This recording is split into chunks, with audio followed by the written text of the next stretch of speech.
Quel est l'intérêt des statistiques? L'intérêt des statistiques, c'est de ne pas être à la merci d'un cas isolé. Alors souvent les astrologues, eux, c'est le cas isolé, c'est l'exception qui les intéresse. Or, pour les statisticiens, l'exception confirme la règle. C'est-à-dire qu'on n'est pas sous tension avec les statistiques. On n'est pas à la merci d'une bizarrerie, de quelque chose qui n'a pas fonctionné, etc. Parce que statistiquement, c'est pas important. Mais quelqu'un qui n'est pas dans les statistiques, chaque cas est important. Chaque particularité est importante. C'est un peu ce qui se passe avec Roger Eke. C'est-à-dire que lui, il vit dans une sorte de monde où chaque personne compte, où chaque acte compte, et il faut que l'astrologie rende compte de tout ça. Bon. Donc, les statistiques permettent d'être beaucoup plus calme. Voilà. Il y a une tendance normale et dominante dans une certaine mesure. C'est ce qu'a fait Gauquelin.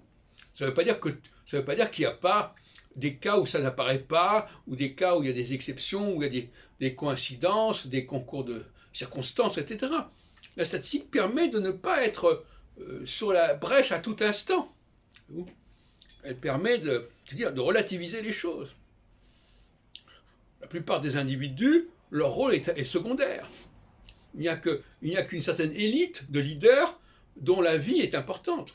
Si on tue un leader majeur, eh bien on va modifier l'ordre des choses. Ou s'il meurt de mort, les leaders, il faut les préserver, il faut les protéger.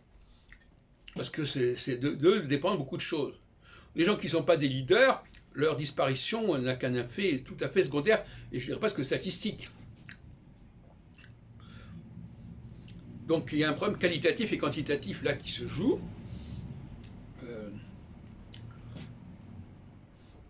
Je crois qu'il est préférable d'avoir une astrologie où d'abord on donne du temps au temps, on n'est pas à un jour près, donc on ne va pas non plus se débiler pour savoir à quelle heure la personne est née, on s'en fout complètement.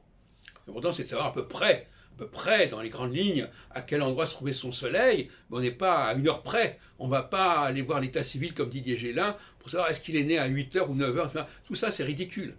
Mais pour l'astrologie gauquelinienne, ça présente un certain intérêt.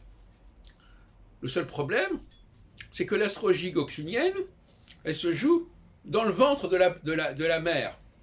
Donc on ne voit pas grand-chose. Et l'enfant ne voit pas grand-chose. Alors que l'astrologie que je défends, cyclique, on voit le ciel, on voit les choses dans le ciel. On voit les choses progresser dans le ciel. Pas du tout le même principe. Je renvoie à ce que je disais tout à l'heure sur la visibilité. Tout est visible. En astrologie, il faut que tout soit visible. Le facteur mobile doit être visible, mais le facteur statique stellaire doit également être visible. Et c'est la rencontre entre le mobile et le fixe qui fait l'astrologie. Contrairement à ce que disait André Barbeau, pour qui le cycle c'était la combinaison entre deux planètes, non, c'est pas la combinaison entre deux planètes, c'est la combinaison entre une planète et une certaine étoile fixe, qui est celle qui correspond à un phénomène particulier, notamment un leader particulier, et ça joue à ce moment-là.